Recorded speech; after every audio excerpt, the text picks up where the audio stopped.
Well, good afternoon and welcome to the Woodrow Wilson International Center for Scholars. My name is Don Wolfensberger, Director of the Congress Project here, and your moderator today. And for those of you who may be new to the Wilson Center, let me just briefly explain what we're about. Back in 1968, the Congress passed a law creating the Woodrow Wilson Center as a living memorial to our 28th president, who remains to this day the only president with a Ph.D. And Wilson, as you may know, began as a scholar himself. He taught at a number of colleges and universities and then became president of Princeton before getting involved in politics directly, first as mayor of New Jersey from 1911 to 1912, and then, of course, as president for 2 terms from 1913 to 1920. But Wilson believed very strongly that both the scholars and the politicians would benefit by getting together, exchanging views on important policy issues of the day.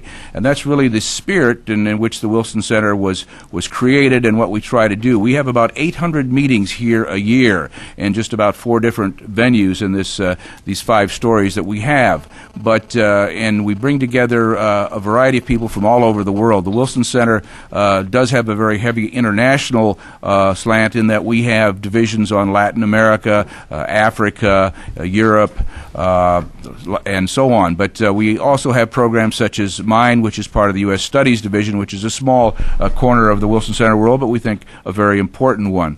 The Congress Project began in 1999, and the aim is similar to the overall mission of the Wilson Center in that we bring together members of each party, either members of Congress or senior staff with the Congress or the administration, or sometimes former staff, as we're honored to have today, and also a journalist and a scholar that writes about the Congress, and we mix it up on various policy issues.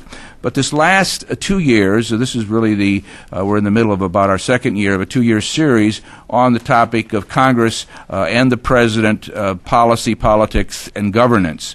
And this has all been formed around, of course, the 2008 elections. Some of our programs obviously leading up to and now coming out of the elections. We have a little bit better idea of who the players are going to be.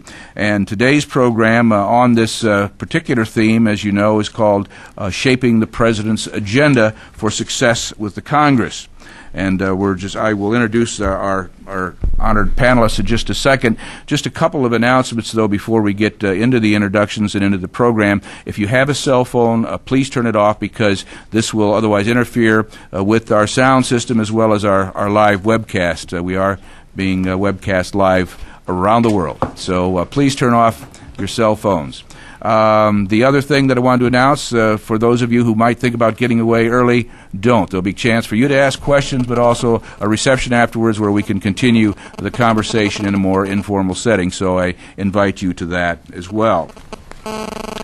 As you know, we have a president-elect, Barack Obama. We have a Congress that has swollen in Democratic ranks, at least, in the House, moving from about 236 Democrats up to around 257, a pickup there of 20 or more. And then in the Senate, there's been a pickup of at least 6 seats, going from 51 up to 57 or so.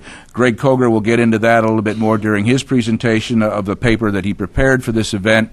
For those of you that are here, you do have the handouts, which include an essay that I have done as well as Greg's paper.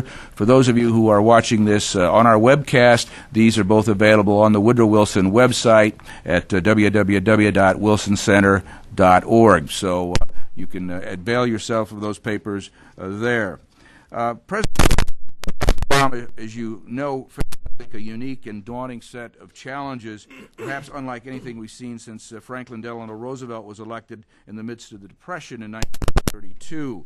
And contrary, though, to what Joe Biden said during the campaign, FDR did not go on television with a fireside chat when the stock market crashed. It actually crashed 4 years before he became president, and of course we only had radio then, but he was very effective when he became president to do the fireside chats on radio, and I think that had a lot to do with instilling confidence in the new administration. And our president-elect, Barack Obama, has already, I think, used YouTube, and so he's doing the equivalent of fireside chats on our latest form of mass communication. The twin crises today of the global financial meltdown and our own domestic recession are contributing to a soaring national deficit that could reach $1 trillion this year, and that, of course, has somewhat limited perhaps the options that the President might have in terms of what programs he would like to get passed early if they have a price tag on them. I know Greg will mention that a bit, as well as I'm sure will some of our other panelists. So this is going to be a very important transition in terms of planning what to do with the Congress when. And Greg even has gone so far in his revised paper, which we have handed out, of having a suggested timetable. So that will be interesting when we get to that.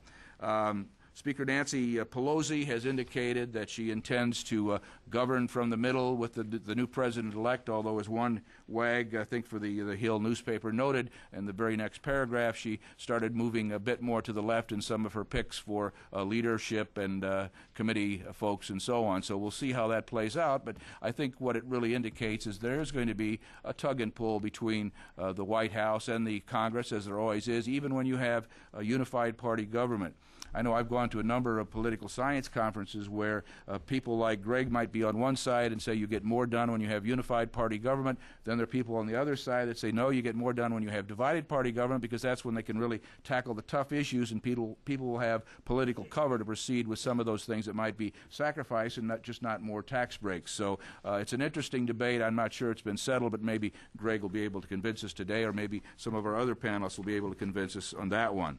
Let me just briefly introduce all four of our panelists. You have more detailed biographies in front of you, but I want to introduce them all now, and then that way I will not interrupt the flow, because we're going to ask Howard and Nick and Greg and then Karen to take about 10 to 15 minutes each, giving some initial impressions that they have about this. Howard Pastor will be, to my immediate left, is now the Executive Vice President for Public Relations and Public Affairs in the WPP Group. He came to that position in August of 2002 after serving as Chairman and Chief Executive Officer of Hill & Knowlton, which is a WPP company. But Howard served as President Clinton's Special Assistant and Director for Legislative Affairs in 1993-94, so that was really the beginning of the Clinton administration, his first term, his first 2 years, and so I think Howard will have some interesting reflections on what it's like coming into a new White House office. He served in that position, and then prior to that he's served in the House and the Senate. He worked for another senator not the current senator Senator Birch so that will take him back a few years, and he had worked in the House, I think, for Lester Wolf of New York. Next to Howard is Nick Calio, who is the Executive Vice President for Global Government Affairs for CitiGroup. He has the distinction of having served as Assistant for Legislative Affairs to both President George H.W. Bush and to President George W. Bush. And in between stints at the White House, he co-founded the very successful lobbying firm of O'Brien and Calio after previously working as Vice President for the Duberstein Group. Nick is one of the few people I know who I can say that he was an old Washington hand while he was still relatively young, and he's still very young, a very young old hand, I might say. But we've run into each other at numerous conventions over the last 20 years or so, I think. Our guest scholar today is, by the way, I think there's one other thing I wanted to mention about Nick, but it might come around. Right now I mentioned he is with CitiGroup. Our guest scholar today is Greg Koger, to my immediate right. He's assistant professor of political science at the University of Miami. We mentioned a month ago we had the president of his university, Donna Shalala, here for a program, so he was interested to hear about that. Greg earned his Ph.D. in political science from UCLA in 2002. He taught at the University of Montana and then headed for the warmer climes of Florida, where he now resides and teaches. And Greg's area of research is in the development of political institutions and influence of political rules on representation, and he's now under contract to do a book really on the history of the Senate filibuster, so he might be able to tell us today how that might figure in the next president's success or lack thereof. Last but not least, our guest journalist today is Karen Tumulty. Many of you recognize her from being on Washington Week. Karen is now the chief political correspondent with Time Magazine. I'm pleased to say that she's been here with us before, and she is still willing to come back, so there must be something enjoyable about these panels. But she's been with Time for 14 years now. I remember her first, I think, major cover story might have been on the Gingrich Revolution, and that was really set things off back in 1994-95. So with that, let me just turn things over to Howard, and then, as I say, at the end of all of our presentations, we might mix it up among the panel a little bit, and then we'll throw the things open to you all for questions. One other brief note, which I forgot to mention, we're very pleased to have with us today just about all 40 of the members of the latest Congressional Fellowship Program of the APSA. Would you all please just raise your hands? Yeah, okay, welcome. There are about 40 of them, and that's why we have an overflow room, because I think we had about 120 RSVPs for this program, so it's the biggest one we've ever had. I think the closest we came was when we had 80 here a few years back, talking about the appropriations process when it was stuck and right on the eve of a new fiscal year, and I think Lee Hamilton was busy bringing in folding chairs from outside to seat all the people, so this time at least we do have an overflow room, which we did not have then. So with that, though, I'll turn it over to Howard. Thank you, Don, Greg, Nick, Karen. There's a lot to talk about, more than there's time to talk about, very frankly, and I've selected 3 aspects of the transition that has to be confronted by the President-elect and his congressional relations team in the early days that I think are particularly salient, and I hope that beyond that we can talk about more issues later on. When a president enters office with the Congress controlled in both houses by members of his own party, someday I hope to be able to say members of her own party, but so far it's still his own party, he has to recognize that he, by taking office, is asking his party colleagues to give up power. It's a huge change if you're Speaker Pelosi, or Majority Leader Reid, or the chair of any of the House or Senate committees, to spend 2 years in those roles with President Bush in the White House, when you can make your own policy, do what you want, challenge him as you see fit, and have no particular obligation, indeed maybe feel a reverse obligation, to cooperate with him. To all of a sudden be confronted, as these folks are on Capitol Hill today, by a president from their party with a very successful presidential mandate, excellent popular vote, remarkable electoral vote, won every single battleground state, every single one of them, and comes to office with enormous influence. So they have to manage from their end a decision about how much of the independence that they've enjoyed ought to be ceded to the new president. But I think the problem is much more difficult for the new president. And I think that I'm hopeful that the people who are talking to the president-elect are telling him, as I told Bill Clinton 16 years ago, and I suspect as Nick Calio told President Bush 8 years ago, remember, these folks really are not dependent on you. Some of them may feel as though you can help them raise money, perhaps help them politically in their districts, but in reality, members of Congress mostly get elected independently of the president. And frankly, even though there were Democratic pickups in this election, we still don't know about 3 Senate seats. We still have several House seats that are in debate. But as Greg said, it looks like 21 or 22, I guess Don said it, 21 or 22 in the House, 6 so far in the Senate, 3 to be decided. The fact of the matter is that given the scope of President-elect Obama's win, those aren't very long coattails. And most of the people in the Congress didn't need his help to get where they are. I think that's very, very important. The other thing is that because we've changed campaign finance so dramatically in the last 30 years, individual members of Congress can raise money on their own. And it's always nice to have the president raise money for you. I don't want to ever underestimate the value of that. But the fact of the matter is, particularly for the leadership people, and particularly for the committee chairs, their ability to raise money is such that they don't have to turn to the president or to the party for fundraising in most cases. Those of you who have read and enjoyed, as I have, the Robert Caro books on Lyndon Johnson's presidency talk about how in his rise as head of the Congressional Campaign Committee for the Democratic Party, now 60 years ago, when he was a young man in the House and then into the Senate, how he raised money, and how when he was president he controlled the money flow to Democratic candidates. It provided an enormous amount of leverage. leverage which presidents don't have in the same way anymore. And so not only are these folks on the Hill not necessarily dependent on the president for electoral support, they are not necessarily dependent upon him for financial support. And there's a burden on a newly elected president to try to develop relationships, to find loyalists on Capitol Hill. We don't elect insiders, Washington insiders, as presidents normally. The fact of the matter is that Senator Obama spent 2 years in the Senate before he went on the campaign trail. And even those first 2 years, he wasn't an inside senator. He left Washington in 2007. He's been campaigning aggressively ever since. So he was a sitting senator until yesterday, and the first sitting senator since John Kennedy elected directly to the White House. But he was not a Washington insider. We elect governors. We elect former governors. We do elect some vice presidents. But in truth, most of the people coming to this job are coming not from inside the Beltway. Indeed, being from outside the Beltway tends to be more of an asset than a liability. So these people come to office without deep roots in town. My Lyndon Johnson contrast, again, might be relevant.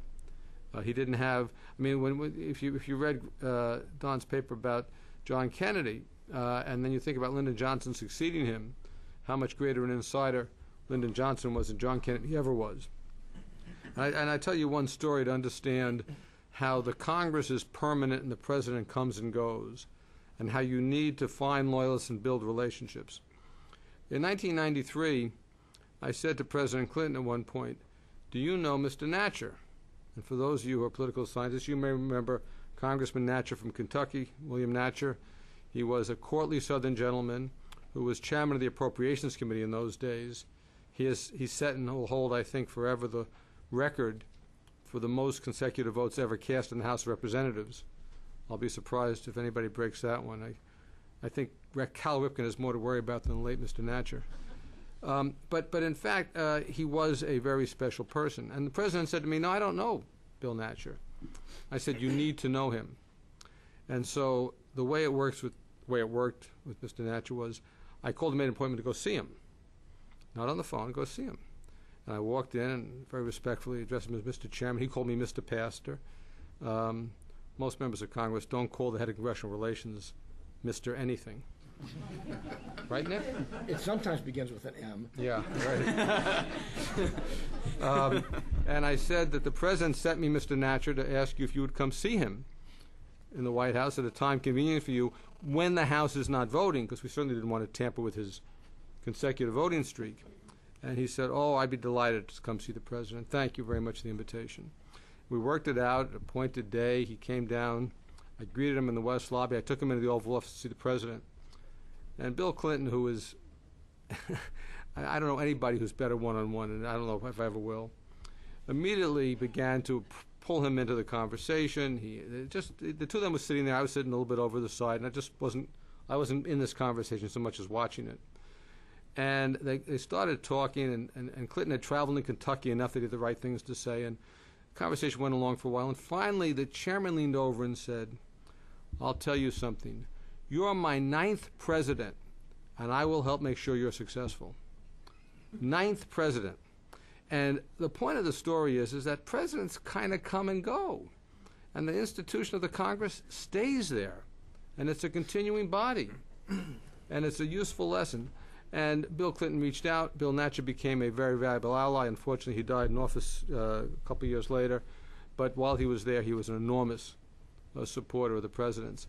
They have to find allies. They have to build these relationships when they're outsiders, when they're not Washingtonians, and when you respect the power that the chairman of the Appropriations Committee has and others. There are other stories you could tell about other members that he reached out for. But that's understanding what the impact is on the members of Congress is important. The second point I want to make is the value of having experienced people doing your work on Capitol Hill. Don made the point that Nick worked for the first President Bush. So what did the second President Bush do? He brought back a guy who'd done the job. Makes enormous good sense to me. Now, I hadn't done the job before, but I'd been a labor lobbyist and a business lobbyist and a Democratic Party activist, and I, in fact, had more Washington experience than anybody else with a West Wing office when I went to work for Bill Clinton. Bringing people into the congressional office that have experience is important. I will tell you, anticipating a question that might arise later, that Phil Shalero, who's going to have the job that I once had, that Nick once had, for President-elect Obama, is a superb choice. He is a Capitol Hill veteran. He's not lobbied. He's been a Hill staffer forever. But he is enormously well regarded. He is smart. He has the right temperament. His intellect is great. He cares enormously about public service. And I have to say that among the people that might have ended up in that job, I could not feel happier about the appointment made by the President-elect. I will tell you, as thrilled as I am by the President-elect's success, I am anxious about his anti-lobbyist attitude. I think when you need to put lobbyists in at the White House, and Phil Schiller will have a staff of as many as 8 or 10 lobbyists working for him in the White House, and there'll be many lobbyists at Defense and at State and at Treasury and all the agencies of the government, that it's better to have lobbyists than brain surgeons or rocket scientists as your lobbyists. And you can't fill all these jobs from Capitol Hill. You can't fill all these jobs from experienced Hill veterans unless you're willing to use people who happen to be lobbyists. And by the way, it's not a bad thing. The special interests that people lobby for are provided for in the Constitution. Read Federalist Paper number 10, you political science fellows. When James Madison talks about the importance of the Congress being the place where factions resolve their differences. And when you read that, each time put the special interests in lieu of factions. Madison anticipated that interest groups would come to Washington and ask the Congress to resolve their differences for them. He wrote about it. It is not a bad thing to do. The third point I want to make, then, valuable Hill experience. First point was understanding how the members of Congress react to having a new president and how they have to give up some authority. The last one goes to managing the agenda. Those of you that have seen Greg's paper will see that he has a proposed agenda for President Obama. Greg, that's a nice try. It doesn't work that way. It doesn't work that way, unfortunately. The issue of what will be the president's priorities, how he will sequence those priorities, how he will discharge certain obligations made during the campaign, how he will honor debts to supporters, is a long, drawn-out set of it's an ongoing, never-changing dynamic. And you can't anticipate in January what you'll be doing in April. It doesn't work that way. The Congress doesn't let you. And other things intervene. Events happen. External events happen. Alter the whole schedule for you. Changes all the priorities. So I want to stress that designing an agenda is really difficult. You do the best you can. Obviously, the president-elect is going to start with the economy. That's easy. I think, on the other hand, he's going to try and push some things back. As a labor guy, I understand the importance of doing what's called the Employee Free Choice Act, or called card check. I think it's an important issue. But I also know in 1978, when I was lobbying for a major union, we tried to do labor law reform in the Carter administration. We lost it in the Senate filibuster. A filibuster which, by the way, Greg, went on for more than 3 months every day, like a real filibuster, not a phony filibuster. You know, that's what they do today. They say, I'll threaten to filibuster. They go, oh, I can't do anything. Take it up, keep it on the floor, and test people is what I like to do. But my point is that you can't know what the sequence will be very easily. And you have to oftentimes do more than one thing at a time. Things are going on in the House different than the Senate. Things are going on in committee different than the floor. Interest groups are asking for things. You have to balance the obvious issue of responding and catching the moment and catching the wave, or failing or avoiding overloading the Congress. And there's a constant tension. Presidents newly elected are very ambitious. The Congress is more temperate, and they'll have to constantly balance that back and forth. There was a wonderful story in the paper only in the last couple of weeks since the election, in which it was pointed out that there was a debate among President-elect Obama's people as to whether or not he could be transformational in the terms of either Roosevelt or Johnson, perhaps Reagan, doing a huge amount early, as opposed to a more practical situation in which you have to have a more balanced and slower rollout. I'm not sure I know the answer, and I don't think that they know the answer, and that's why I say this has to be done on the fly, thoughtfully, as things unfold. I've got my watch out. I've used my 15 minutes, Don, so I better end there. As I said, there's a lot to say in too little time. Thank you very much. Thank you very much. Nick?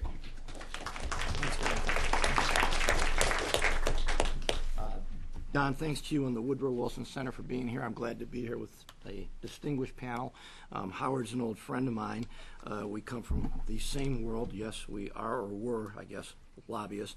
And transitions are interesting time. I'll start out with a little sidelight. You know, you've read during previous transitions sometimes that things didn't always go quite as smoothly as people would have liked, that maybe the offices weren't left how they should. I'd like to point out that I did exactly the right thing by Howard when he was coming in to replace me after we got thrown out of office in 1992. I took the phone that I was leaving behind on my desk and dialed every speed dial number to my new office. That aside, we're talking about a fairly broad topic here, so there's a lot of room, and there's always a danger in going second, third, or fourth in terms of what you're going to talk about. I thought I would focus a little bit on the nature and the mechanics of the relationship between the Congress and the President. It's something that I've thought a lot about, that everybody on this panel has. Inevitably, I will touch upon some of the things that Howard did, because it's all very much in play. You've all seen how much ink and how much time is being spent on the nature of the relationship between the President and the Congress and how it's going to go and the agenda and all that. The relationship between the President and the Congress has a viewership that exceeds any soap opera, and probably for good reason. There's usually more action, even in the inaction, and it's far more interesting. It's a relationship that is usually the most visible of any relationship in a presidency. In a sense, it should be, because it will largely determine how you define a president's leadership abilities and his success or failure. It's one that has confused and bedeviled presidents from George Washington up to the current day. Some have done it very well. Some have done it not so well. No one has ever done it right all the time. And the reason for that is it's become impossible. It doesn't matter what your background is. My first boss in the White House, President Bush 41, had been a member of Congress, had great relationships up there. Frankly, was not the best president with the Congress because they were his friends. And he didn't like pushing and didn't like asking, and a president has to, and has to do it if he wants to get what he wants in terms of his policies. More importantly, I think you have to look at a little perspective, and I think Howard alluded to this some. That is, Congress and the President are not really supposed to get along. This current President Bush would often say to me, you know, I can have friends in Congress. I don't have to be Congress's friend. I'm not supposed to be their friend. And that's because the Constitution systemically imposes tension and areas of disagreement between the parties. It's a system, obviously, that we've all know, checks and balances between the executive branch and the legislative branch. What's interesting, I think, is people are often surprised when they talk about gridlock, and I'll say, again, it's systemically imposed. It's supposed to be there. It's always been there. Partisanship has been there. It serves a purpose. The Founding Fathers didn't want the two branches getting too close to each other. That way none could have power, neither could have more power over the other than was necessary. A president has to work very hard to exercise control over Congress, and I think the president-elect will find that out. I think right now every move he's made has been brilliant. I think the meeting with Senator McCain today, the things he's saying, the things he's quite clearly doing that are going to set him apart, that he talked about during the campaign, if he can follow through on that, I think he can be a president of a very different stripe. Bryce Harlow, who is the person who started the office that Howard and I both come from, the White House Office of Legislative Affairs, under Eisenhower, once said that a president and the staff have to on-check the checks and imbalance the balances. It takes a lot of work and a lot of sensitivity. The reason the president's the president, he can try to set policy, he can propose, but he can't pass the legislation, and he's dealing with members from 50 diverse states and 435 districts, which gets to what Howard was talking about, members not being reliant on the president. They might be if things are going well. They might be if they think it's in their interest to do so. But the minute that they perceive otherwise, they exercise independence. If you just look at it, many members do well by demonstrating independence with and independence from and disagreeing with the president. Others at times, and I think you might see that with the Democrats now coming up, at least for a while, with some of the caveats that Howard mentioned, can do well by working with the president who's popular. But again, that a lot depends on his policies, a lot depends on how those policies get defined, and how the filter of the public takes in those policies and those priorities. I think the first steps are critical, and I think, again, so far so good. What the president-elect does now and how he acts now can set the tone for and define his relationship with the Congress. But it's an ever-evolving relationship, just like other relationships are. So what he does afterwards and how he continues on in the early outreach, the reaching out, the making friends, making allies, is going to be critical.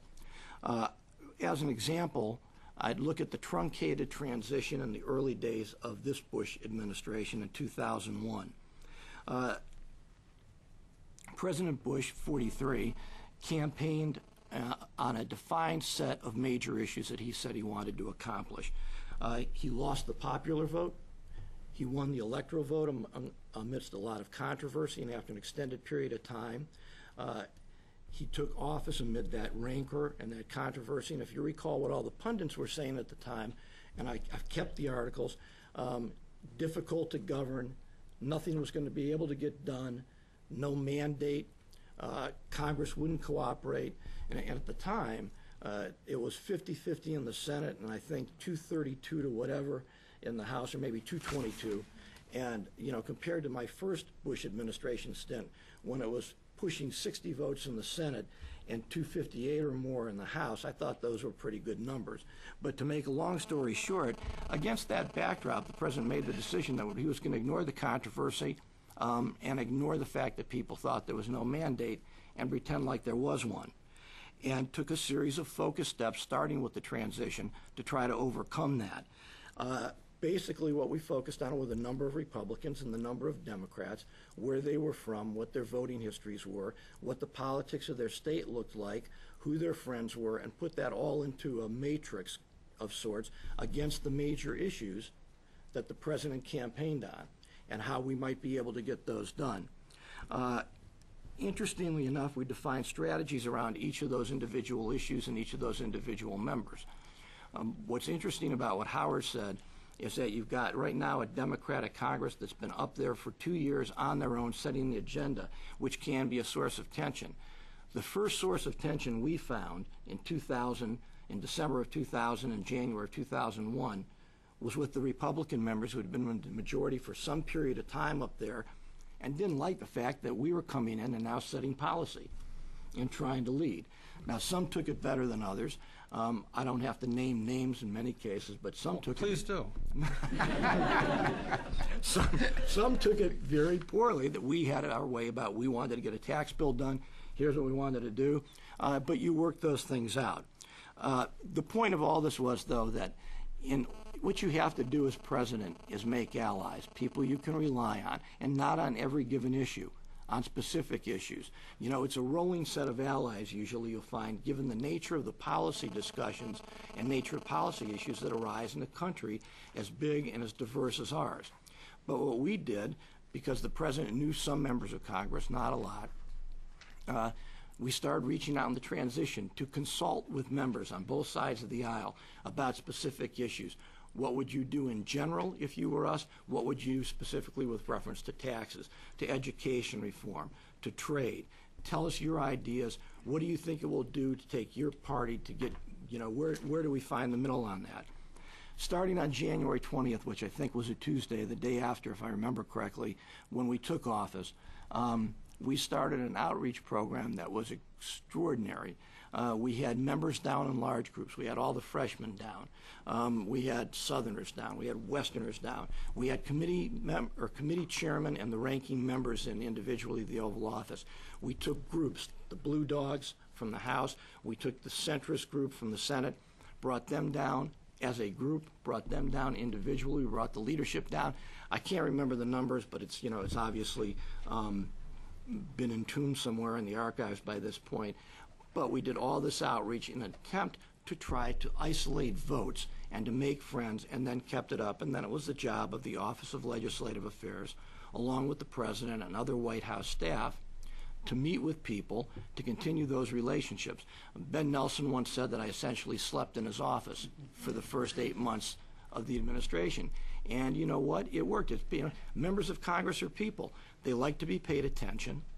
They like consistent attention. These are not one-offs. Where you walk in, you say, hey, I'd like to date tonight, and then you disappear for 3 months and you come back and you say, hey, how about another date? People view you differently if you create trust with them and if you're around. And I can only speak to the first 2 years, but it did work. We got the budget passed first and foremost. We got the tax cuts passed. We lost the majority, and we still got the education reform bill passed, trade promotion authority, and a variety of other things. I think what's exemplary, and also I was going to say the post-9/11 legislation, and I'll talk about that for a minute because I think that's a good example of one of the challenges that's going to face the president-elect as well as members of Congress, particularly on the Democratic side. Post-9/11, the Republican and Democratic leadership of the House and Senate, the president and the entire administration came together as they should have magnificently. They talked to each other about what they thought needed to be done. They had their priorities. The president proposed some things. The members of Congress proposed other things. The issues were worked out. They were worked out quickly and on a bipartisan basis. That's not to say easily. There was a lot of arguing along the way. And something interesting happened. As we continued down this stretch of legislation and legislative harmony and bipartisanship, we were getting beat. We in the administration and the president were getting beat about the head and neck by rank-and-file Republicans and some of the grassroots about giving everything away to the Democratic leadership of the Congress on these issues. We weren't taking what we should. We should be in the power seat, be able to do what we wanted. The Republican leadership in the House and Senate was having the same experience from their rank and file, except that they were giving too much away to the president as well as the Democrats. And the Democratic leadership had the same problem with their rank and file. I said at the time that bipartisanship is a garden that needs a lot of tending, and it does. And there's a lot of tension. We had a meeting in the Oval Office with the Republicans because the president wanted to reassert that we were going to continue down this path. It was the right thing to do.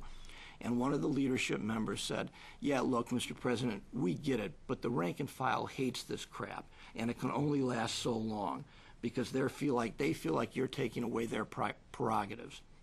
And that's how members of Congress often do feel. And that's why if a president keeps up the relationships, he has a chance of increasing his chances of success and listening to people and keeping everybody on board. So with that, Don, I think I'm at my time, so I'll stop. Thank you very much. Karen, Greg Koger. All right. Thank you very much. Let me start by echoing something that Don started out with, that the Woodrow Wilson Center is a great place for this conversation. Almost a century ago, Woodrow Wilson initiated what we would call the modern presidency. He started out his presidency with the idea that it's the president's job to lead. And over the first year of his administration, led one of the most effective policy agendas that Congress had seen and has seen for a while. He passed tariff reform, initiated the Federal Reserve and the Federal Trade Commission, and passed the Clayton Antitrust Act, all in the 63rd Congress. And so ever since Woodrow Wilson, we've stopped asking if a president is going to lead, but how much and on which issues. The other thing that makes this a great place for this conversation is that Woodrow Wilson was interested in the relationship between elections and policy outcomes from his very first book to his last breath. And so the question before us is, what are we to make of that blank screen? Wait a minute. Oh, it's coming on. All right.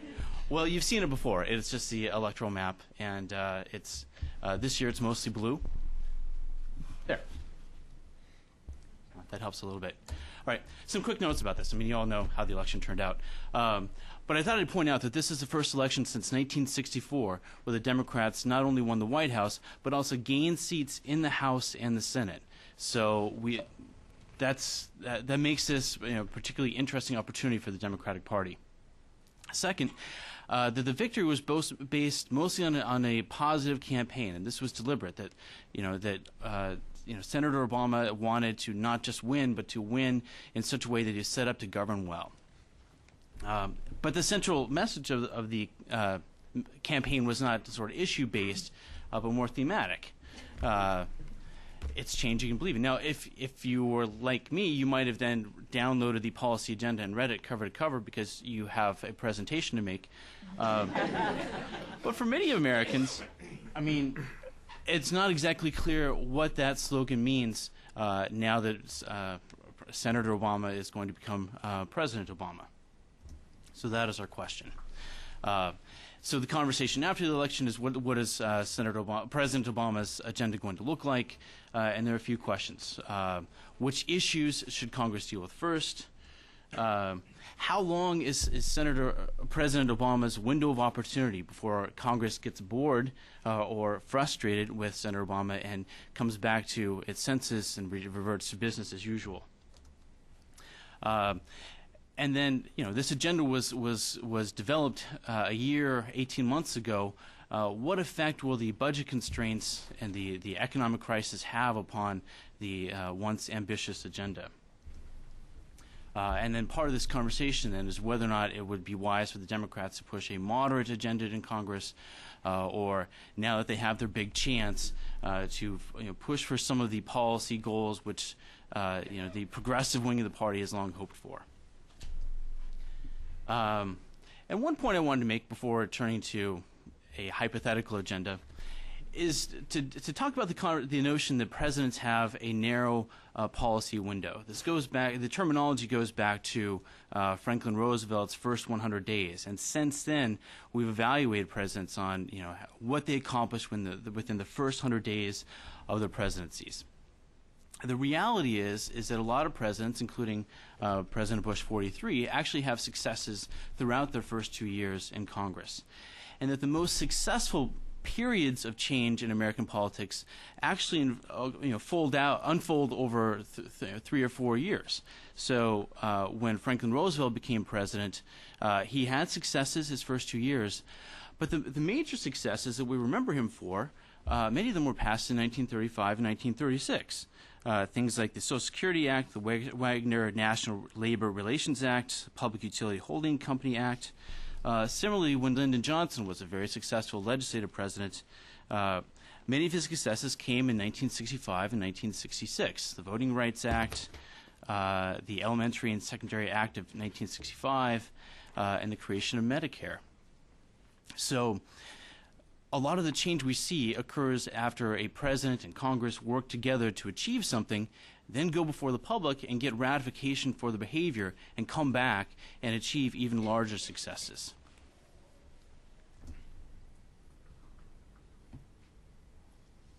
Next. It is true, as Nick and Howard have pointed out, that there is a lot of tension between presidents and Congress. But one thing that President Obama might have going for him is that in these days it's a much more polarized environment, and the Democrats may sense that they have an interest in building up the quality of the Democratic brand. Obviously, the Republicans currently seem to be in disarray, and so this could be their big chance to sort of establish themselves as the majority party for years to come. Now, the interesting thing is that while Democrats won seats in both chambers of Congress, the actual congressional job approval rating is about 10 points lower than the current president's, and has gone down 10 points since October 2006. So merely having Democrats in control of Congress doesn't necessarily mean that the public has rallied to their agenda over the last 2 years. So members of Congress may be in a position to feel like they have an interest in working with President Obama by passing the agenda that is actually enacted into law. So I merely mean here that picking fights and then failing and blaming on the Republicans probably won't succeed. This is one of the downsides of having a unified government, that people expect the Democrats to accomplish things, and if they don't accomplish things, the onus falls upon them. Second, just briefly, I mean, the second challenge is to pass an agenda that's actually responsive to the needs of American people, and to the extent that they're getting requests, pressure to focus on issues that aren't necessarily directly relevant to average Americans, they may be led astray. Third, it is definitely in their interest to minimize inter-party conflict, because that is how the enthusiasm for working with the president bleeds away. And so, my suggestion, for what it's worth, is that President Obama should put the onus on Congress to not only sort of respond to his first request or his second request, but to actually lay out a timetable agreed upon by all the congressional leaders about when they're going to deal with the various elements of the Democrats' collective agenda. And that has the advantage of putting Congress and individual members of Congress and committee chairs on the spot for what they do or do not do to accomplish the Democratic agenda. What might that agenda look like? As suggested, this is strictly a hypothetical exercise for fun. What I did for this talk was I scanned Senator Obama's campaign policy agenda item by item, and I said, well, if Congress and President Obama are going to accomplish this, how might they lay out an agenda to accomplish this within 4 years? And the result is, of course, completely non-scientific. It's meant as a conversation starter, disagree at will. And in particular, let me point out that Howard is right that there's a lot of contingency in this, both in terms of external events sort of intruding upon the agenda, and if things don't get done in one time frame, then it might then get delayed into the next time frame. But it's fun to talk about how the Democrats might accomplish what they say they want to accomplish. Now, a little bit about agenda setting. The classic work on this is Paul Light's book, The President's Agenda, 3rd edition, 1998. He says that basically when the president's setting agenda, he wants to focus on the salience of proposals, which is a combination of importance and urgency, and to achieve, to bring up the bills which have the greatest net political benefits.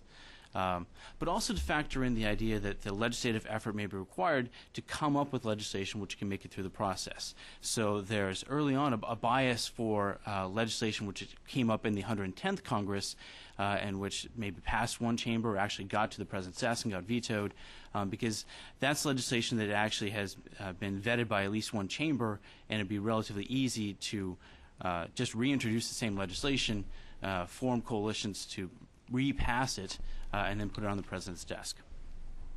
And of course, it helps to succeed. All right, so what might an agenda look like? One point I want to make is that Congress gets sworn in on January 6th, and there is no law which prevents them from doing work between January 6th and January 20th. So they could take that time to write and pass through both chambers legislation that they want to put on the president's desk on day one.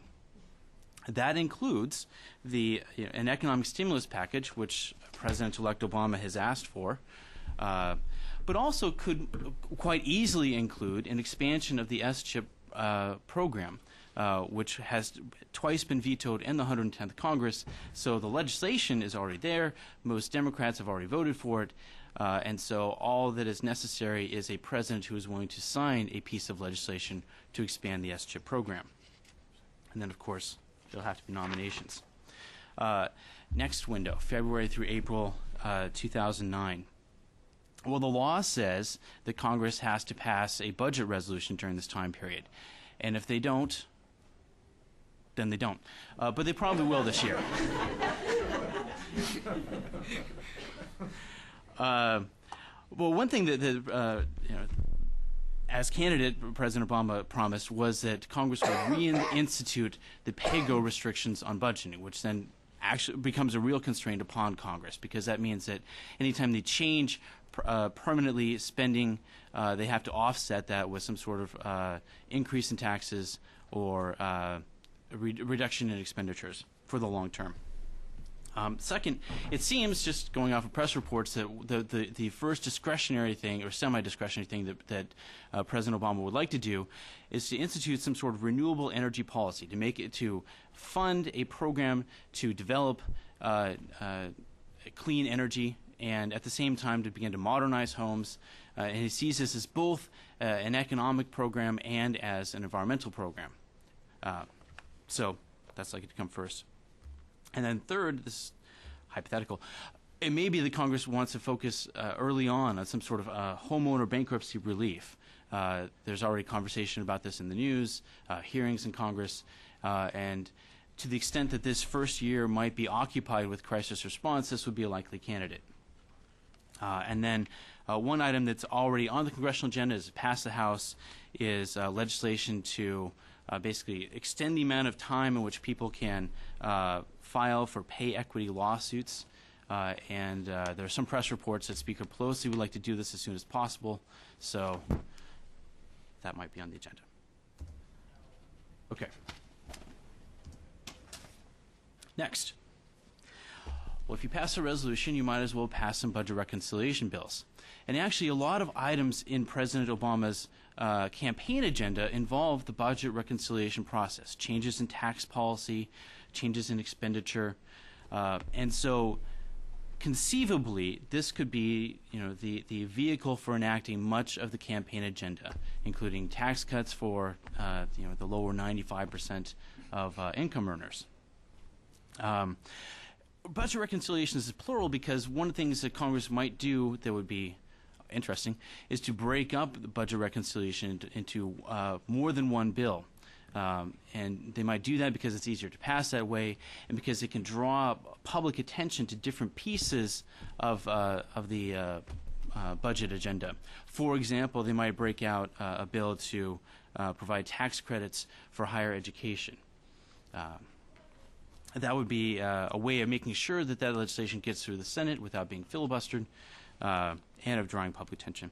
And then just one other thing I thought might fit in here that's on the agenda and has to be dealt with sometime, and this seems relatively easy, is to enact reform of large agricultural farms.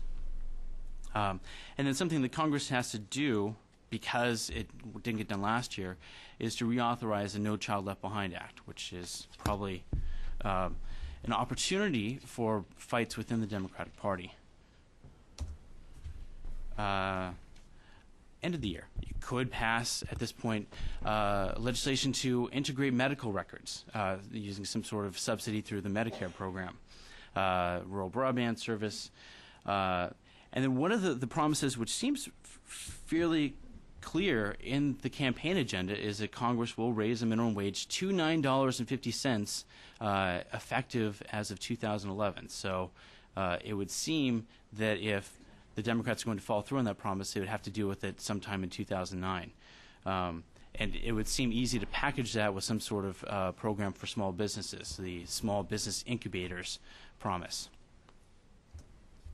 I'll probably stop after 2010 because... Anyway,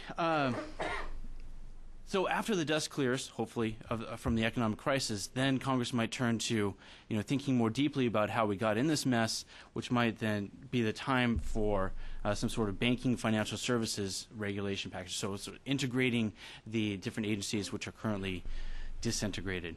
President Obama promised some bankruptcy reform, that is to change the law which recently passed, tax simplification, 20 demonstration projects for urban neighborhoods. But in particular, I thought it would make sense for the Democrats to try to have some success on health care in 2010, having already dealt with energy and the crisis and presumably the tax reform package.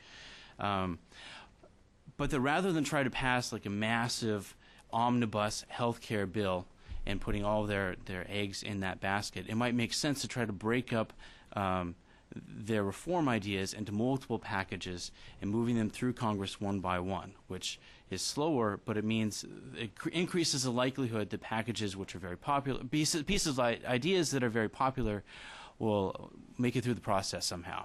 So that would include improving rural health, equity and contraception coverage, generic drugs. And then one thing I found particularly interesting was the proposal to compel HMOs and insurance companies to disclose a breakdown of their expenditures, which in itself seems like a small reform, but which will probably create the talking points for further reform in the healthcare system. Anyway, thank you very much. Thank you.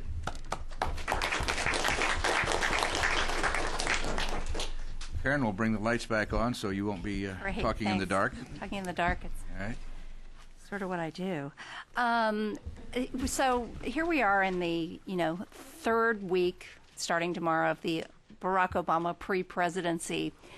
And, after 2 years of listening to a lot of talk about change, we are really getting our first chance to see what change looks like. And one thing that I've really been struck by is that, at least from what we've seen so far, change in Barack Obama's mind is associated with two words that you might not normally think of about change. One is a real emphasis on experience, on Washington experience. And the other is a real emphasis on discipline. And this period goes back to July, back when John McCain was out there on the campaign trail saying Barack Obama is already measuring the drapes. It turns out that, in fact, he was, and we should all be sort of grateful for it. And it was in that period that his campaign called up John Podesta and asked him if he would be willing to fly to Chicago and meet with Barack Obama. Now, John Podesta was not necessarily somebody, if you looked at the way transitions have been handled in the past, was not somebody you might have thought would be the first person that this candidate of change would turn to. I mean, first of all, his last job had him handing over the White House keys to George W. Bush. And second of all, he was not a campaign insider. He had supported Hillary Clinton in the primaries, and he had, only met Barack Obama on a few occasions. So here's this guy who's basically almost a stranger, but he is very well known for understanding all aspects of government in Washington and for being just a supreme organizer. So suddenly he finds himself in the job of setting up this transition. And then you start to look at some of the people who have been the first appointees. It seems like, ironically enough, given that John Podesta comes from the Clinton White House, that he seems to be attempting to structure this transition exactly the opposite of every way possible from the way Bill Clinton did it, starting with the fact that Obama seems determined that where Bill Clinton was fixated on getting an all-star cabinet that looked like America, Barack Obama has really decided that if he wants to get out of the starting gate and burst out of it and not stumble out of it, that he really has to have his White House staff in order and in place and ready to go with a clear set of priorities first.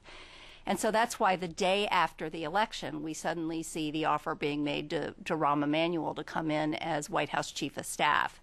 And again, it's somebody who has extraordinary experience. Yes, he was a close advisor during the campaign, but he really doesn't have long, deep history the way Mac McLarty, who had been one of Bill Clinton's kindergarten friends, did with Bill Clinton. But he is seen as an enforcer. He is seen, in fact, as, an enforcer with the Democrats. As Howard and Nick said, it does look like a lot of Barack Obama's chief challenges on the Hill are going to be with his own party. And Rahm Emanuel comes into this job as somebody who was not particularly popular with the liberal wing of his party. The Republicans, of course, immediately were complaining, well, this guy's a real partisan. He is a win at any cost partisan, but he is not an ideologue. His history with President Clinton was getting through things like NAFTA and welfare reform and the crime bill, all things that were not particularly popular. And, I think he has been brought into this job because of his abilities as an enforcer. In fact, last week I was interviewing Paul Light on this very subject, and he predicted that Rahm Emanuel is going to make Bob Haldeman look like a cupcake. So, again, this is all not necessarily things that you might have associated with this candidate who was out there talking about these lofty, gauzy promises of change. And You also see in some of the other appointments that have been made, and again, they're all White House based, a real emphasis on people who know the system, know how the levers of power work. Pete Rouse, who was Obama's own chief of staff in the Senate, has already been brought in as a top advisor in his White House. Pete Rouse is somebody who Obama had boasted to me several times in interviews was a true insider's insider, somebody who is not well known outside Congress, but somebody who really understood its workings, somebody who, as Barack Obama paid him the highest compliment he can, he said Pete Rouse is ego-free. So it's clear that he wants him in there as well because he understands the workings. Phil Scalero, as Howard mentioned, is hugely respected on Capitol Hill. He's worked both ends of the Hill. He had worked for Henry Waxman for most of his career as his chief of staff and sort of his alter ego. And he'd also worked for Tom Daschle on the Senate side. So again, you have this extraordinary emphasis on experience. Greg Craig comes in having already handled impeachment. So how much further down the experience trail can you get there?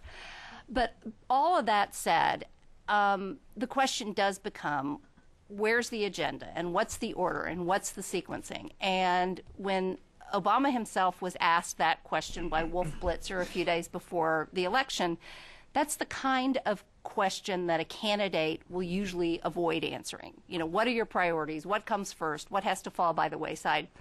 And Obama cited 4 specific priorities in a particular hierarchy. He said, first thing I've got to do is deal with the financial crisis. After that, we've got to move to energy security.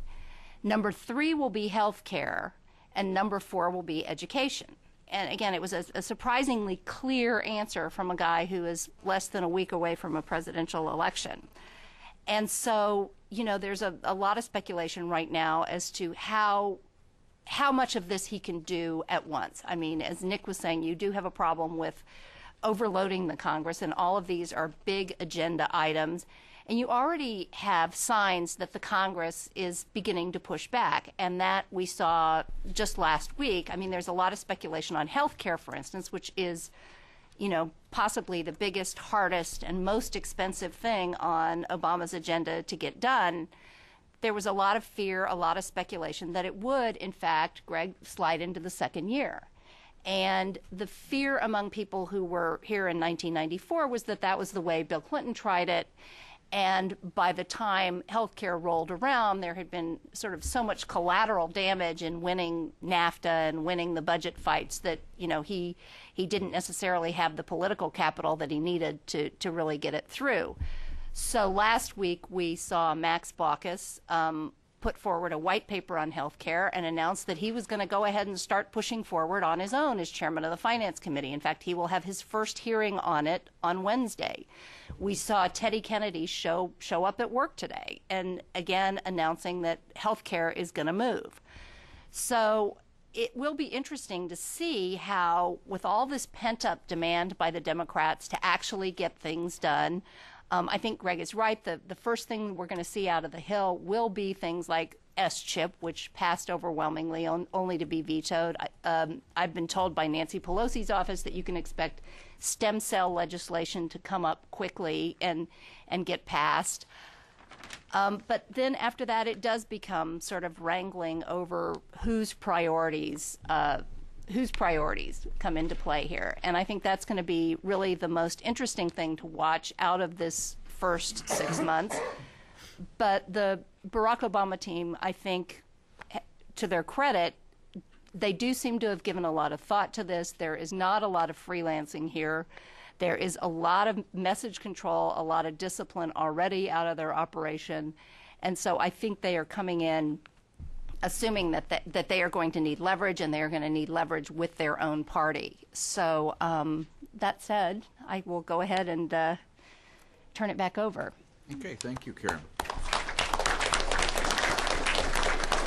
Let me ask Howard and Nick if they have any follow-up comments on what others have said since you all went first. I've got 2 points I'd like to make out of many. One is that neither Greg's schedule nor Karen's recitation of what then Senator Obama said were his priorities, includes any reference to any Defense Department, military, foreign policy, foreign aid, national security issue. And guess what? He's going to be confronted with all those in the first 3 or 4 months, whether he likes it or not. And so I think that these lists and these ranking of priorities simply don't accommodate the reality. I remember in the fall of 1993, after the Marines were attacked in Mogadishu, that we spent 3 weeks working on the Defense Department appropriations bill, trying to stop successfully, at the end of the day, amendments which would have changed the command and control system. And everything I had on my plate got put aside for 3 weeks. We postponed NAFTA. Everything got over here because there was an assault from the Congress on things that were very, very important. And I just think that we need to be a little more practical, or at least the president-elect and his people need to be a little more practical about what's going to confront him. And there's a lot in that area. And the war is still the second biggest issue, according to the exit polls, on people's minds. The second point I want to make is to go back to something that Nick said and sort of reinforce it and thank him for bringing it up. Nick spoke about the fact that coalitions on the Hill change. And we needed not a political scientist, but a mathematician to tell us how many combinations and permutations you can get of 218 out of 435. But there are a whole mess of them. And the same goes to 51 or 60 out of 100. And Nick made that point. I think it's a really important point to remember. Bill Clinton passed his economic plan without a single Republican vote twice, through the House, through the Senate, reconciliation through both bodies. He passed NAFTA only because we got Republican votes. We lost a majority of Democrats. In fact, we lost 2/3 of the Democrats. And so the majority that you get for important initiatives can vary enormously. And as one develops a congressional relations agenda and relationships on Capitol Hill, which Nick talked well about and how to do that, well, we did it more by going to them than bringing them down. Clinton set a record for visits to the Hill in his first year. But your point is absolutely correct. And so of all the things I'd like to say, I just want to come back on those 2 points. I think they're very important. Nick? Yeah, I failed to notice, I was talking about what we did during this transition and early period. We did have a timeline for the 5 major issues, but it wasn't a timeline that we expected action. It was a timeline for rolling them out, but rolling out each issue in a very special way, but separating them in time so that people wouldn't lose focus, because there are different committees working on things. The taxes were first, education reform was second, I think the faith-based initiative was third, but they again were separated and had time frames around them in the sense of get them moving, get the right people directed at them, and then whatever was up going, because things do change all the time. In terms of some of the people that are currently populating and are going to populate the White House staff, I wanted to get back to something that Howard said. I was what was known as one of the retreads in Bush 43, and people speculated on the value of that, people like Andy Card, me, and others who knew the inside, as opposed to the people coming up from Texas. And I do think that's valuable. I would offer one presumptuous point to the president-elect in terms of you've got Vice President-elect Biden, you've got Rahm Emanuel, you've got people coming off the Hill. Actually, 2 points. One is that I think any successful president will have a strong congressional relations office. I'm obviously biased, but every member of Congress wants to talk to the president. If he or she can't talk to the president, they prefer to talk to the chief of staff. If they can't do that, they might get to the congressional relations guy, unless the president and the chief of staff establish that person right off as the go-to person, and that person is known to have the president's ear and the authority to speak for him. Why is that important? Rahm Emanuel can certainly handle any member of Congress. He doesn't always want to. He doesn't have the time, he won't have the time. And you don't want people forum shopping, talking to, say, the vice president saying, hey, what about this? Then going to Rahm Emanuel about something else and working their way down. We had a rule that, and it worked, and that was only because the president and Andy Card enforced it. If they got a call from a member of Congress and they should happen to take the call, the first thing they would ask, have you talked to Nick yet? And that kind of cleared the way, because again, that put me in a position to say no, to deliver bad news, didn't always put them in that position. And the other is in terms of what Howard said about lobbyists. I agree with them 100%. I think that you need both as you populate your office, because you can't have people from the Hill. There's sometimes a transition from moving to the Hill to a new job. You know, you're used to acting a certain way, you have a certain constituency. And the Congressional Relations Office, you have two constituencies. You've got the White House and you've got Capitol Hill, and you really have to represent both.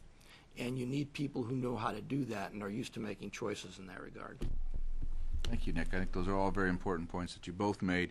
I was just reminded when you were talking about timelines and how you sometimes set these on the important issues, but realize these are going to slip. They're going to be subject to other contingencies and so on. But I remember both Tom Foley, Jeff Biggs' former boss, as well as Newt Gingrich at different times when they were speakers, saying that I don't like to set deadlines for things, because once you do that, well, then the press jumps all over if you slip a week or two, and so they very specifically try to avoid saying to the press or their own members that by such and such a date we'll have this done. Now, granted, in the law you have certain deadlines, but those are always slipping in terms of the things under the Budget Act and so on. But if you start setting deadlines like, well, by 4th of July, we are going to have this thing passed by the House or this thing signed into law by the President, you're going to be shown to be not a very good leader because you somehow couldn't keep that deadline. So I think that's important for an administration to keep in mind, as well as for Congress when they have timelines, when they have general ideas as to when they're going to do things and so on. But I was mentioning to Greg that I was also the wonk that downloaded this 83-page blueprint for change, and the only reason I did so, I was curious because there was an article that appeared in the Post last week that said shortly after the election this disappeared from the Obama website. And what happened? Are they wanting people to forget that they made all these promises? Well, it reappeared then. I don't know whether they were just rearranging their suite or whatever you call it on the website, but it was up by the next day or so, and so I quickly downloaded it while there was still a chance. But I noticed that on page 23, when they're talking about affordable, accessible health insurance choices for all, it says Obama will sign a health care reform plan into law by the end of his first term in office. His plan will provide affordable, accessible health care coverage options for every American. Well, you see, he's given himself plenty of room there if he says his first term, but that's probably why you've seen both Ted Kennedy and Baucus pushing back immediately, saying health care can't wait. Ted Kennedy had an op-ed piece last week on this.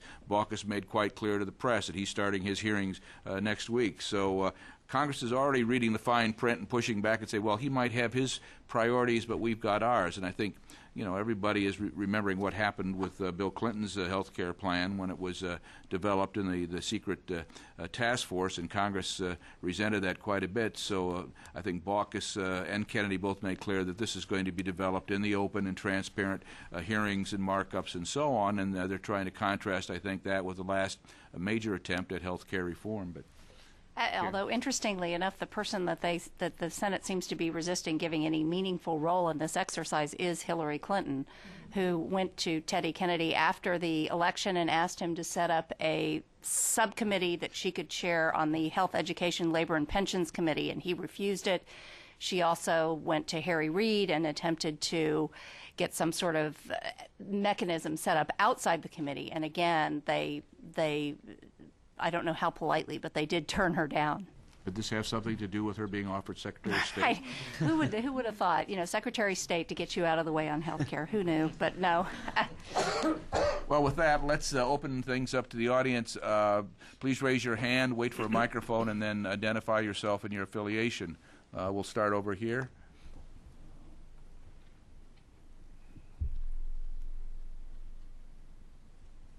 My name is Stephen Shore. Is there a fixed role for a vice president who is an insider? And if not, what are your thoughts about what a Vice President-elect Biden's role will be in terms of congressional liaison?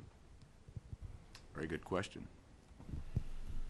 You want to take a crack at that? Sure. I mean, the two models for vice president seem to be the model that Al Gore. Well, I mean, there's Dick Cheney, who's all unto himself. But there's the vice president like Al Gore, who has a portfolio, who has a specific set of issues that he specializes in. In Gore's case, you know, reinventing government, telecommunications, the environment, obviously. And then there's the kind of Walter Mondale mold of being kind of the senior wise man advisory role. And from all of my reporting, at least, if there is a role for Joe Biden, it's going to be more in that second sort of Mondale-like role. I think in talking to Barack Obama about getting on the ticket, they agreed that he was not going to be getting in the Secretary of State's way, whoever he or she would be, even though he has enormous experience as chairman of the Foreign Relations Committee. But I wouldn't be surprised to see him take a fairly big role, for instance, in helping a lot of these nominees with their confirmations on the Hill and doing that sort of lobbying on the Hill. The fact is that just as Senator Biden brings more experience on the Hill than President-elect Obama, so it was that Dick Cheney brought more experience than President Bush, and Al got more experience than Bill Clinton, and I can go back to the elder George Bush and Ronald Reagan. So you have a pattern there. But these vice presidents don't want to be the head of congressional relations. That's what Nick and I are there for. That's the meaning for them. They can provide good insight. You can certainly call on them to help lobby their former colleagues from time to time as appropriate, and they'll always want to do some of that.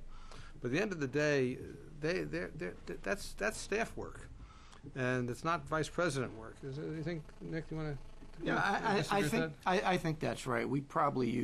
Cheney probably played a larger role than anyone in the past, in the sense that he attended the weekly Republican luncheon.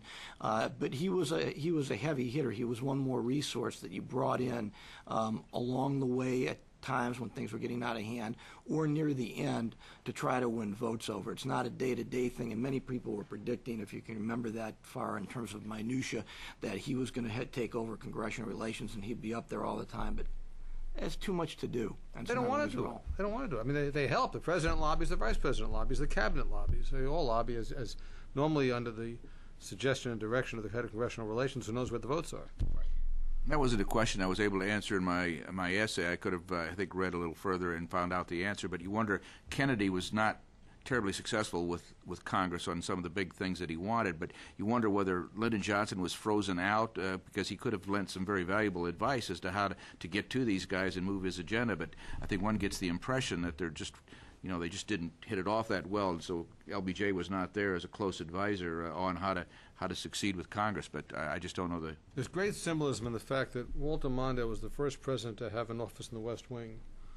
In 1976, he negotiated as part of his deal with Jimmy Carter that he would have, otherwise the vice president always had his office over across the road in the old executive office building.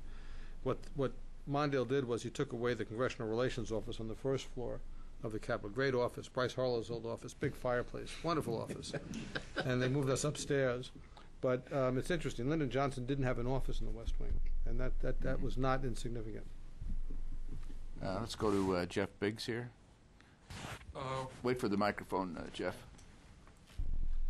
Jeff, by the way, is the director of the APSA Fellows Program. I forgot to mention that when we introduced the fellows, but thank you for bringing them. And well, we're very grateful to you for you started out being sort of a wonderful adjunct, and now you're indispensable. I've got my cup here from one of your previous visits. So. Howard alluded to the fact that in the first 2 years of the Clinton administration, among other things, they passed the budget without a single Republican vote. And that tended to sort of spin itself out into a number of other areas. How important is it in the panel's judgment on these big-ticket items that you, in fact, get some Republican support for this, not with the budget summit as the alternative, because that has a lot of downsides, but Democrats have got a sort of a tendency to not do too well when they're passing the legislation with just their own votes? Very good question. Nick? Purely personal view, and there were Republican members who criticized me for this. I always think it's better to have a bipartisan vote to the greatest degree possible. Doesn't mean it has to be 50-50, but to the degree that you can involve other people, which always means giving something up.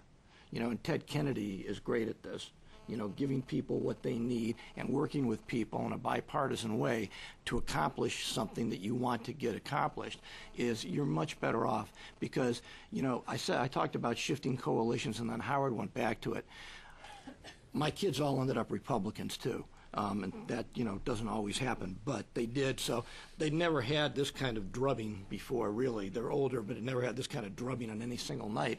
So I sent them a note and I said, how you act, if you view things a certain way in terms of treating people today like they're going to be important tomorrow. And you never know that. And Jeff, you know it, Howard knows it, Karen, we all do. Go back, I always tell people, go back and take out the punditry from after the 1974 election, after the 1980 election, after the 1988 and 82. Things move around pretty quickly. It was 4 years ago, after Republicans gained for the second time against history seats in the House and Senate and President Bush won re-election, that it was Democrats in disarray. What was the party going to do? Not a single policy idea, blah, blah, blah, blah, blah. You know what? Turns around pretty quickly. So, I'm of the theory, you make your friends, you keep your friends, you know that you always can't agree, and you'll be much better off down the road. And I think that the results will be much more acceptable, and I think quite clearly that's what the American public is that's what the American public is looking for right now. But if I may, I think Nick's right. I think it's better if you can find some basis for bipartisanship. But let's, Jeff, remember what happened in 1993. President Clinton came to office having said that it was all about the economy, just like it is 16 years later. And in the first bipartisan congressional leadership meeting with the president, within a week of the inaugural, they all came down, Senator Dole and Mr. Michael, and of course the Speaker and the leader, and they all came down. The minority whip at the time was Newt Gingrich, as you recall. And they sat around in the cabinet room, and by plan, Robert Dole, and the President talked about the economic plan. He thanked them for inviting him to speak at the Congress in the next couple of weeks, because you always wait for an invitation from the Congress to speak. And he was going up to speak. They thanked him for the invitation, said he's going to be talking about the economic plan. And Senator Dole said, "We will not support any economic plan that has revenue in it." That's code for tax increases. And then Congressman Michael supported him, and they all chimed in. If there is anything in your plan that raises revenue, we will oppose it. He was on notice, the president was, from the first week in office, that if his economic plan had any tax increases, and this was a result, Nick, I think it would happen to the first President Bush in the Andrews Air Force Base Summit, when he caved on tax increases, and the Republicans felt that's why he lost the 92 election. And so there wasn't ever a moment that entire year when we had a reasonable chance to get a Republican vote. We had to figure out how to do it with Democrats only. But that wasn't by choice. That was what was thrust upon us. Well, but I would argue that the degree of difficulty of getting Republicans to support a Democratic program or vice versa is even higher now, because there are the conservatives, the Republicans in the House are far more conservative than they were back then. The Democrats are far more liberal than they were back then. You've got the blogosphere weighing in on ideological purity on everything. So I think, if anything, it's going to be a lot harder for Barack Obama and probably, every president going forward in the foreseeable future to do that. At the same time, Karen, I think your colleague at National Journal, Richard Cohen, points out that 81 members in the House, 81 Democrats, were elected from districts that Bush carried in 2004. So these are not liberals. These we're talking about the next Congress now, its composition. You've got a lot of people that are in the middle there, and I think that's why probably Nancy Pelosi said we're going to have to govern from the middle. So isn't it realistic, or possible at least, to appeal to what remaining Republicans there might be in the middle? I'm not sure there are a lot of them, but with having lost the Northeast. Once you get past Susan Collins and Olympia Snow. Okay. On all inspector on a good day. Yeah, I know. We have a question back here. What effect do you think, Wayne Collins of the Collins Seymour Group, what effect do you think the potential fight between the Commerce Secretaries on the House side will have with President Obama on the energy policy? Okay, let's explain for those people who are not familiar. Chairman of the Energy and Commerce Committee is John Dingell. He's been challenged for the chairmanship by Henry Waxman of California, the next ranking, who also now chairs the Government Oversight and Reform Committee, whatever it's called now. What impact is that going to have on relations on the Hill, if any? Anybody want to venture a guess? I need in answering to indicate that I have a strong position on what is correct here, and so I come to this not without no evidence of neutrality. I think John Dingell should retain his chairmanship, and I am to the extent possible, and it's very hard to help, but to the extent I can, I'm trying to help him. Having said that, Henry Waxman was a good friend, and I've discussed this twice with Mr. Waxman. One reason I think Congressman Dingell should retain his chairmanship is I think that President-elect Obama would be far better off with a moderate from a representative American district, which has some industry and it has a major university in it. University of Michigan's in his district. It has a little bit of high tech. It's got a fair amount of diversity in it. I would much prefer a chairman with a cross-section of America and with a jobs orientation than a far more liberal congressman from Southern California whose district is centered in Hollywood and who has far less accountability on the issues of jobs and economic requirements, chairing that committee. They have very similar positions on health care. They have a little bit different position on job creation legislation. Dingell has defended his auto industry constituents, and I think when people stop defending their constituents, then the system's going to really go downhill, so I don't fault him for that a bit. But I think President Obama, who obviously has to stay neutral, he can't go near this fight, nor would I recommend that he do so. But I think he'll be better off if Dingell prevails. I, by the way, love this fight because only in Congress can you have a 68-year-old man coming in as the Young Turk.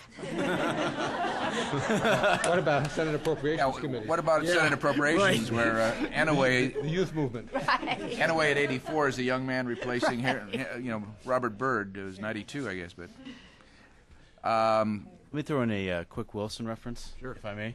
I mean, one of the first things that Woodrow Wilson did was replace the incumbent Senate Majority Leader, Martin of Virginia, with Thomas Kern, I think it's Thomas, of Indiana, a true progressive who would be an active agent of Wilson's agenda. And at least for the first year and a half, it seemed to work well for Wilson. Imagine if a president today tried to change leadership on the Hill. Yeah. It'd be bloody. yeah, I think Obama's probably staying out of that fight. In fact, Nancy Pelosi is staying out of that fight even. Another question, at least she says she is, all right. No, she is, actually. Although- I'm satisfied the speaker is Okay. staying out. It's just that her top 8 is Used to work for George engineering, George Miller. Monty Tripp with Wexler and Walker. Can you tell me to what extent the need to confirm secretaries in the nomination process, how Senate committees can rewrite the agenda, and particularly majority staff, on particular issues? Nick, you've had some experience vetting cabinet secretaries? A couple. Monty, let me ask you, do you mean that changing the agenda in terms of how the questions they ask and how they try to set the potential nominee up for answer? How do they use their influence over the nomination process to reframe issues, reframe discussions, bring issues to the forefront that might not have been on the original agenda? Well, I think that they can do it fairly effectively, but only to a degree in terms of they can get the issues vetted. They can sometimes change the nature of the debate in terms, if you look at someone like John Tower going back to Bush 1. But for the most part, nominees should, by the time they hit the witness table, be well versed enough in avoiding difficult answers or difficult questions that it can be avoided, because it's a game you have to play. I mean, what's interesting, I find, if I can digress for a second, about what's going on right now with all the financial turmoil and the desire for the president-elect to appoint his economic team right away, and that they get engaged and, for instance, go to the G20 summit over the weekend. The first thing, Howard Wright, what's the first thing you tell a nominee, whether it's just to be an ambassador or whether they're going to be a cabinet secretary, is you do no official business, you answer no questions until the day the vote's in black and white in the Senate and you're confirmed. And there are all sorts, I mean, you've heard it. It's an art form. You get asked a difficult question about a difficult issue, and you simply avoid it because it wouldn't be prudent to answer at this time. And, of course, the president has his position, but take it from there. So I think probably at the end of the day, not a lot except in rare circumstances. Yes.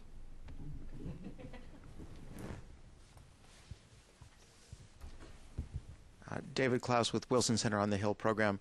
A quick question for Nick and maybe for Howard and the others, which is, what do you think the Republicans ought to be doing right now? We've talked a lot about how Obama's going forward and some about Democratic leadership.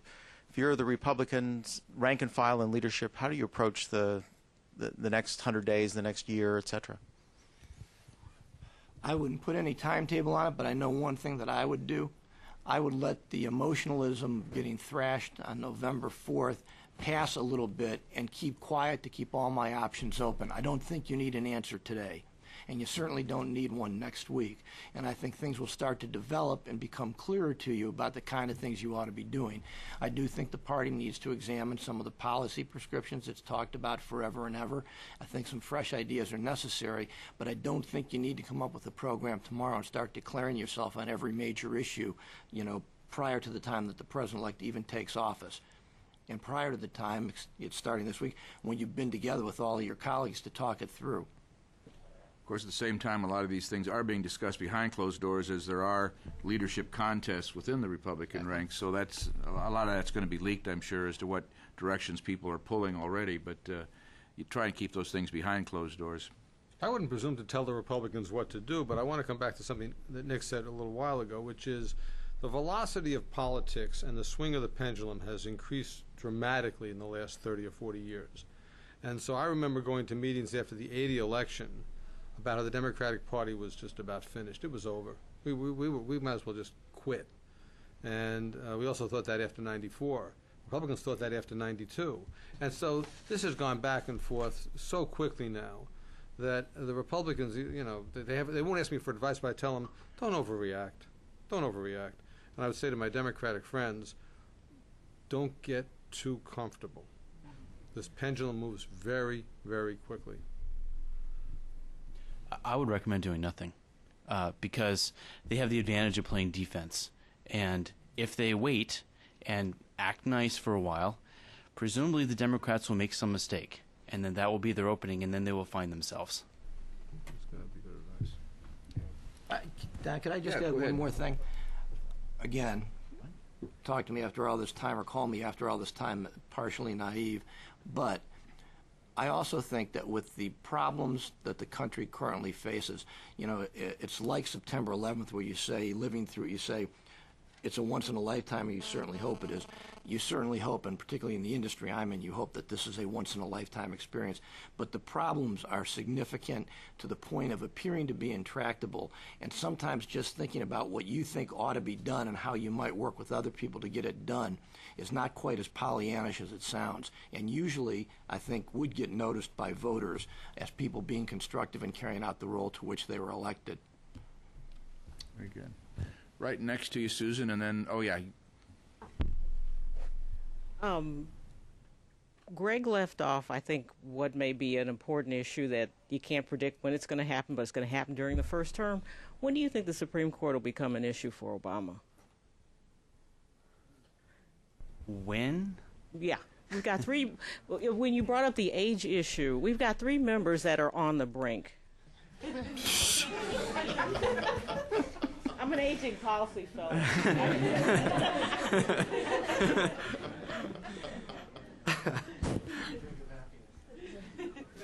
Is that not a valid question? No, I think it's a perfectly legitimate question, and I think Nick has vetted some Supreme Court nominees in the past, but isn't that one that will become an issue when you have the first opening? Yes. There may be some people who I think are holding out. Yeah, might resign. They're holding on by their fingertips. Well, Not- Justice Stevens is 87 years old, but we're not ageists. We don't want to discriminate on age. Well, if they were going to time it, I mean, I think usually it's at the end of a Supreme Court session, so, late spring, summer, and then, and so it'd be a question of, if they're just hanging on and trying to time it, it'd be a question of whether they did that in 2009 or 2010. Probably easier politically in 2009 because 2010 would, if it's a late summer of an election year, I think that just magnifies the politics of the process. Okay. Right next to you, Susan. Thank you. There was a little talk about the top 4 Obama priorities: financial crisis, energy, healthcare, education. and then the counter to that saying that how unrealistic that might be, especially considering that military and foreign policy didn't even get addressed in there. I was wondering about the idea that Obama might take pieces of those top four that all directly deal with economic revival as maybe a way to have a better way to address all four without it being viewed as these are the insurmountable omnibus type of sizes of policies that have to be addressed and therefore they cannot be done, as argued earlier. Oh, I think you're absolutely right, but he's not. But you're talking about small incremental pieces of them. It's not enough to engage the committees in a significant way. But I think if he can use the need for economic action to get a little bit of health reform or a little bit of education reform, it makes all the sense in the world. But that's not going to substitute for the big fights, which are going to come anyhow. Okay. This gentleman right here. Please wait for the microphone.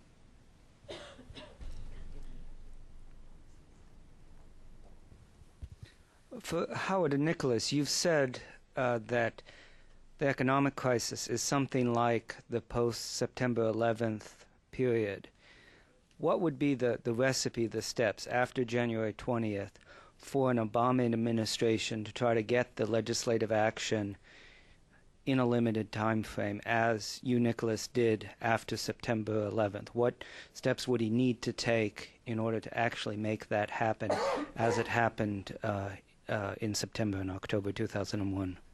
To be precise, I was using the analogy slightly different in that September 11th was such a cataclysmic event that people got together and it needed action. I think the financial crisis in another way certainly rises almost to that level, but it hasn't yet shown bringing people to the level of bipartisanship that are necessary.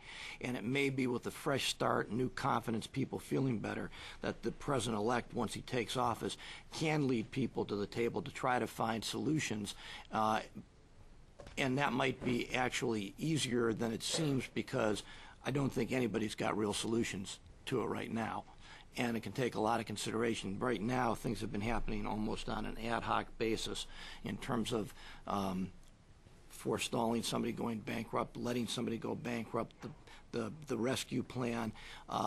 So I think, overall, bringing people in, sitting down seriously and taking in ideas, but coming up with the best ideas and trying to lead to conclusions that you think are correct based upon the best advice you're getting is the way to do it. Whether it can happen really quickly or not, I don't think so. I don't think people feel the crisis the way they do, or the way they did after. This has unfolded a lot more slowly than September 11th did. And it's different to be economically distressed than it is to be under attack. Although I will say that the top legislation was a bipartisan success. Yes, it was. But after 9/11, wasn't Congress basically operating as a committee of five? I mean, it was Bush and the leaders of both parties of both houses were sort of almost bypassing the whole committee structure, weren't they, for a while there? Yeah, pretty much. And that's also where things started to break down. Other questions? Oh, I can see those minds still going around out there. It's the reception you promised them. Yeah, I know. That's what they're thinking then, huh? Right there, Susan.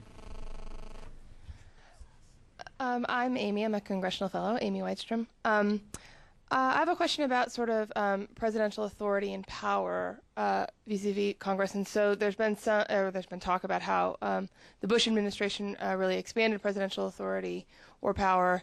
And I'm wondering if you think that is going to sort of be built into the institution now, or if Obama will sort of rein that in a little bit. And what role will Congress play in doing that? Will they reassert some power, some authority or power?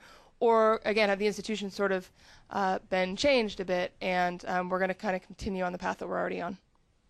Very good question. It is a good question, and President Bush 43 set out to reassert executive authority and executive prerogatives because he believed that over time they had been eroded by Congress. And there's kind of a pendulum swing of its own going back and forth throughout our history of the executive becoming ascendant and the Congress reasserting itself. A little bit of that's been going on already with Congress trying to reassert itself. I think in a sense they will continue to. Senator Obama's in a little bit different position than he was a couple weeks ago, though. I'm not sure. I think he will probably cut back in some areas on executive authority that was asserted, particularly in national security areas, things like Guantanamo. In other areas, he's probably not that anxious to give it up. And again, I personally view it as a healthy tug of war that goes on all the time, and it really works for us at the end of the day, or at the end of the century.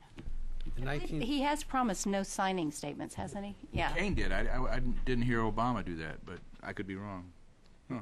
If he didn't promise him, he's still going to be under enormous pressure not to use them. He has promised a number of openness measures. And what areas do you think that he will want to retain some of the authority? So if he's willing to give back in some, what areas do you think he might want to retain? I hadn't thought about any, but pretty much everything else. It sure is different depending on which side of the door you're on. Yeah, it really is. Absolutely. You know, it's useful to have a perspective on the history. And I remember I was working up on the Senate side in 1974 when the Budget Control and Impoundment Act was passed, which was designed to prevent President Nixon from withholding appropriated funds that Congress wanted to have spent. And that was a big step. It's the same Congress that passed the War Powers Act, okay, which was trying to decide that you can't put troops into harm's way without congressional action. And so you had a pretty assertive Congress at the end of the Nixon era. That built up over some time, and that was the generational stuff that went on for 20 years that President Bush then wanted to sort of move back against in some of his way. And signing statements are a way of getting around the Budget Control and Impoundment Act. Say, I'm going to sign this bill, but I'm not going to do what you want.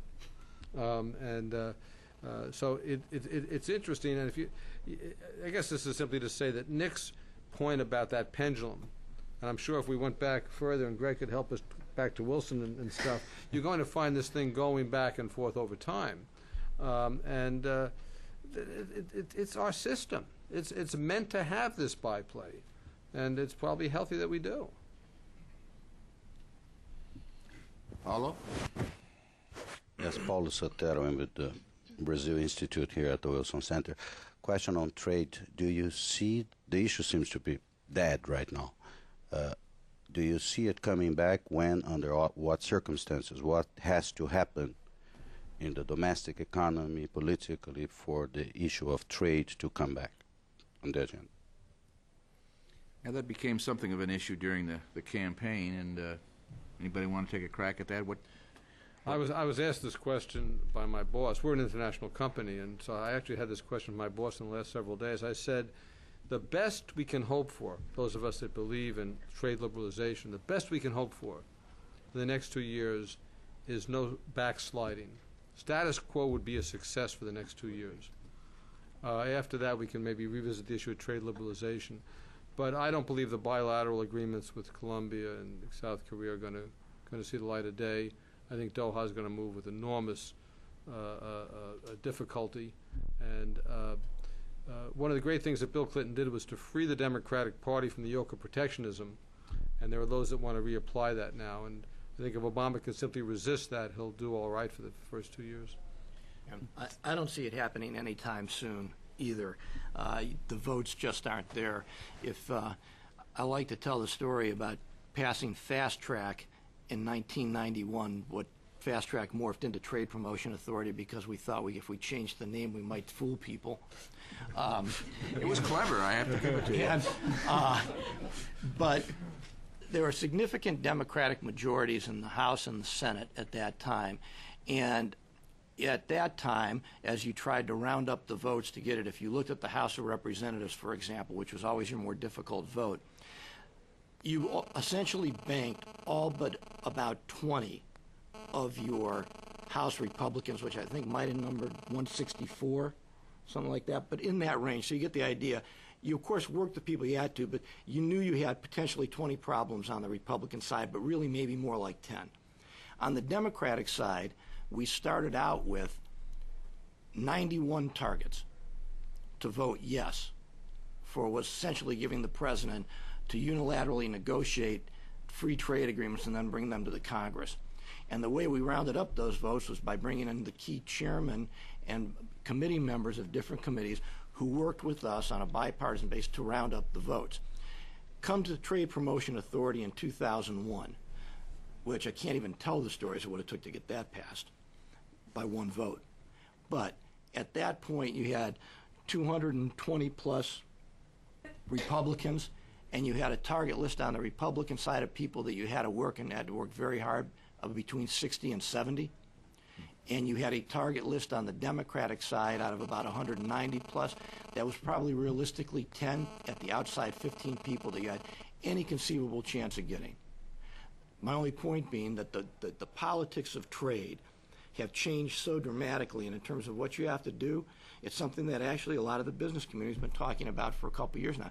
You've got to change the paradigm. You've got to realize that globalization has been very, very good for our economy. It's sustained us a lot, but it also has, frankly, hurt people, some people.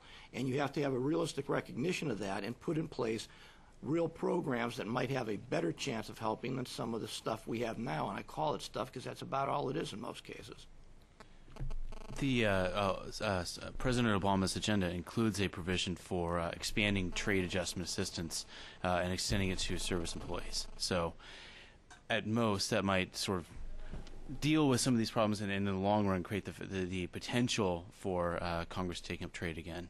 But like Senator Clinton, he also has reopening NAFTA, which I can't see them realistically doing that. But status quo is the best you get. Yeah, I think that's well put. All right. One more question up here.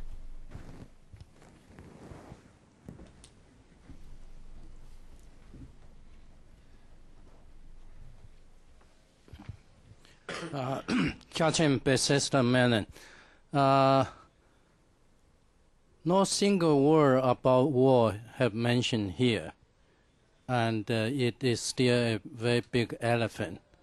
And what Obama can be done with the war, either with what he scheduled or with something else. Thank you. 2 wars, actually. Well, I think I did mention it as the second most important issue in every exit poll behind the economy. And I made the point that the president-elect has no choice but to come up with a strategy to fulfill his commitment to disengage from Iraq in some kind of orderly schedule and to win the war in Afghanistan. Remember, he wants to end one and step up the other. That's his position. So that's one reason I think that the drawing up of an agenda for the Congress is more complicated than it otherwise would seem. So no, he has to deal with it. He cannot ignore it. The economy will dominate the early days. It's obviously the biggest issue. People are most worried about it. But sometime in the spring, he better have something to say about it. Yeah, I think the thing people are watching in the near term is whether Secretary Gates is offered and decides to stay on for a little while longer into the Obama administration. But I think the war is likely to be one of the first areas where Barack Obama finds himself at odds with the liberal Democratic base. Yeah. To be clear, I mean, I drew up a congressional agenda, so executive orders and foreign policy were left out. But I would expect that President Obama would try to strike a deal with the Iraqis as quickly as possible to extract the U.S. But Greg, it's going to require legislation. He's going to have to deal with the DOD authorization and the DOD appropriation and the foreign op appropriations bills. And supplementals. And supplementals. You're absolutely right. Good point. Yeah. So lots of floor time, lots of committee time can be spent on this. Okay. Well, with that, please join me in thanking our panel and join us in our reception.